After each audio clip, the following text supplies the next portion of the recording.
trí, dó, haon, náid, beabhas dócha. Dí riomh seo bhríon arís ag léamh na Nuachta as Meiricea. Nes chaithfidh mé an inneog seo laidó. Nes, níl aon dara rá amach breanú isteach sa cheamara. Bhí mé ag breanú isteach idir mo dhá thuaille go dtí seo, rud nóir cheart am a bheith ag déanamh. Mór fictiúr an chéad leathannaí sé an tuachtarán Obama ag tuairt cuairte cheantar Tremé in New Orleans. Tá sé 10 mbliana ó Hurricane Katrina agus idir an dálín tá Stát Louisiana, Chathair New Orleans agus an Stát Federálach rééis go leor aige de chuir isteach sa chathair sin ag atógáil na carach agus áiteanna mar Tremé nach rá an ach brablach, focail bud am is brablach, tá siad atócaíonis agus chumé deachtar. Gibé sa tolra sa fictiúr, ní eictar mór an de phobal New Orleans fictiúr néachar ach bháin páiste óg tá ádathe ag an uachtarán Obama. Dise idir an ceann líne ní bheidh i Katrina ach stair ársa na carach. Agus tá súil agam gur bith tá sí chomh beag sin gur cínsa nó rugaí in Katrina. Cibé I gúlra an fictiúr, níl le feiceáil ach fir sláindála, is léir go bhfuil díon sláindáil I réim sa cheantar seo Tremé agus an tuachtarán Obama ar cuairt. Níl le feiceáil ach na fir seo leis na casógaí dua agus na léinte bána agus carahait cineál éadach an Sláindála. Dar a scéal bhainann sé le iarthóireacht mar is sandúil sa chás seo Hillary Clinton agus go frustrathe agus atá ceannairí an Pháirtí Ghaonlaithe nach féidir Hillary Clinton fáil réim leis na ráflaí seo atá bainteach le ríomhphoist. Ní fisceart becheart dhéanamh tá lucht na héit deise ar nó ag déanamh ír Benghazi din scéal seo dearthann nach bhfuil an ach ríomhphoist a haingeach náide sin ináit éonrad pléascach an áíre. Tá fearg ar dhaoine áfach mar gheall ar chomh réchúiseach agus atá Hillary agus I freagras ceistinaí faoin scéal agus an chuí ina bhfuil an scéal leanúnach seo ag cothú áras I measc vótóirí I le cho Anric is atá sí agus cho an tífa is atá sí. Scéal óirpach is dócha an leathannaí ní gcónaí ag cinmhaid scéalta óirpacha ar an leathanach tasaí ach sa chás seo bhainann sé leis an géir chéim imircach san Eorp atá ag géarú ó lá go lá, tá an Ghearmáin ag súil le 750,000 imircach im líana a bhformhór as tuaisceart na Hafraice agus na tíortha san Airthar agus sa bhean Airthar atá ag saoirú trí chugaí carracha faoi láthair. Tá ceannairí an cheantar sin an Ghearmáin agus roinnt tíortha eile mar an Ungáir, an Ostar agus áitiní eile nach iad ag teacht le chéile faoi láthair san Ostar in Bhín sílim agus mar chomhtharlú uafásach tá leoraí táthar tar éis teachtar leoraí tréigthe híomh an Water Valley i Bhín le suasas an nús le 7 daoine marbha an imircí i leog tacaí as an Tíre nó an Afghanistan. Ní listigh daoine go fóill tá na húdaráis ar nó i géirí ainmnach a chur leis na choirp seo. Agus tá an fenachtain seo ag scáthú na gainsannaí, sin a chur na gainsannaí faoi scá uafásach. Go bhfuiltí teachtar 7 corp in leoraí i Bhín sa lá tá neamháin tar an gcín sé cuimhní cíns in daracha go domhan de leis rudí nach bhfuil aine i géirí cuimhniúir ar nó. Scéal uimhir 4 bhainann sé le smacht ar ghonaí agus marú agus ceirt is féidir i gceanna le cóhaibrithe a bhfuil feibanní meabhrach acu.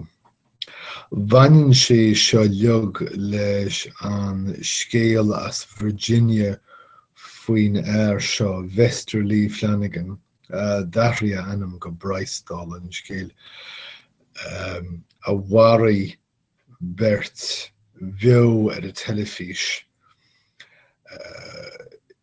i Clausan gur dearnú leithcheall agus go tugadh neamhord dó. Ach is léir nach rá sa stéitúir seo ach gealt a bhí róthas dul chun trodaíochta nuair bhíonn leis. Go bheagna chomh luath agus a thosaigh sé a phost leis a stáisiún telefíse WDBJ i Roanoke, Virginia, thos a thuí sé sin an a cheannaire ag taifeadú na rudaí a rinne sé agus na caiismirtí go léir a bhí ag le cóhaibrithe.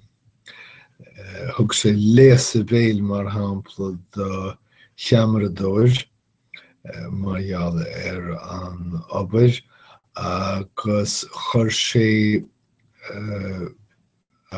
cóhaibrithe ag mothú bagratha an tamar fad. Faoi dhearre a dtíú dó cabhra áil, consoléireachta áil, rinne sé de réir mar dúrú leis ach lean sé ráid agus rééis trodaíochta leanúnaí briswas fosta. D'fhág sé effig a cheannaire chomhtarnach sé sin, flimp sé an doras dúnta gur rint chomhaibrithe isteach i seomraí eile agus glas siad i fin isteach bhfuil léir go rá fatí ar roiine raibh an duine se le fada. Faoi dhéire mar a dúrú mhara sé beirt oibrithe an stáisiún agus rud a chuir níontas ormsa agus úfás agus fatí ar aine phlé le feidhmí mar seo hena ná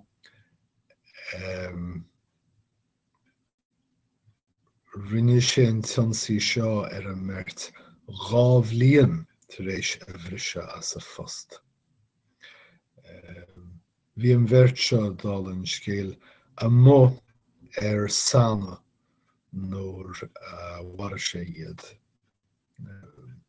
Scéal I bhíre sé banan sé le coiste oibre, sé sin bord caidre oibre na Stát Aontaithe, náisiúnta cibé, a thug cead do cheard chumainn idirmheartaíochta dhéanamh ceann oibrithe I slabhraí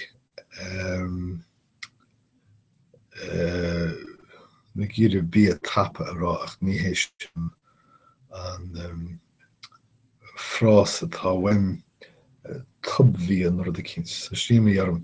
Cibé oibrithe a oibríonn in áitií mar McDonald's agus Burger King. Tá fearg an domhan ar an lucht gnó go háirithe fostóirí de Leeds, McDonald's agus Burger King.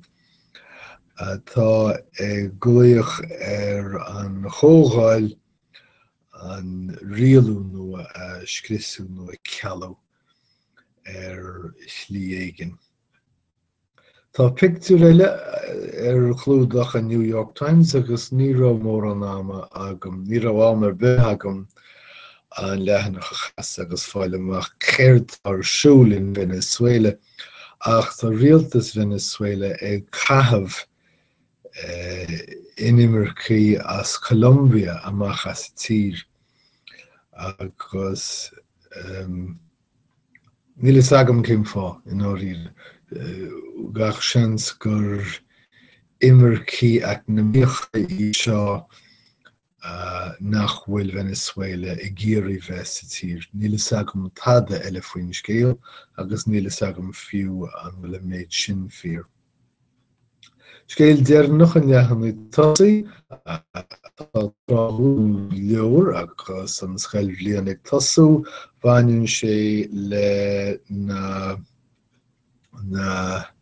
na hólaíochtaí déana, na hólaíochtaí sóisialta. Tugann an scéal seo le fios nach féidir tionscadail a fáil siús na héidir sí acha dúla sna hólaíochtaí seo a bhacha saoladh. Ní féidir na torthaí a chrothú. Fágann sin le fios go bhfuil idir 50 agus 60 faoin gcéad de fápéir na hólaíochtaí sóisialta faoi amhras. Níl aon doubt agam sa faoi seo, is léir don le fada go bhfuil na daoine seo ag bréag gnó. Ní sin an frás atá bhaim leis. Go bhfuil na scoláirí seo mar a thugann siad ar féin ag falsú. Falsú a gcuid tarthaí. Caitheadh siad é seo dhéanamh chun teannaire áil ach mátá siad á dhéanamh is chun dochar na nólaíochtaí atá siad á dhéanamh. Feicim sin mo chomhaibrithe féin I dtéanna seo agus chuireann sé uafás orm. Sin iad na scéalta móra ó chlúdach an New York Times agus tá sé de híine dal an scéal síl an bhúirt mé dean seachtaine Bhaid deireadh seachtaine fada agams agus ní léon dabhtnach mbeidh mé an na cínlínta thuairt Meiricea a rís go dtí an teachtain seo thugann. Tá an aimsir go deas is féidir a fheiceáil go bhfuil muid ag sleamhnú isteach I dtreo an óir faoi dheire rud nach bhfuil mé clásán faoi. Tá aimsir yes hagann I neamh ach fearir tá má chomharsanna ag seaint ceol róard faoi láthir agus tá sin na crastam go mór sin an fá go bhfuil na chuirtíní tarintí agam agus na fuinne go dúnta. Sin scéal eile. Go bhfuil díad bh beasásta leis an aimsir mar atá leis sin gríon ag tainmh agus le techt an semestre nua. So idir dáilín bíocht ar a seachtaine 10 agam agus tásúla agam go bhfeice mé de chéile rís nó mar dearm bheice sibh sé mise ar a laid. Caithfidh mé an scoileáin bhéadú rís agus slán tamil.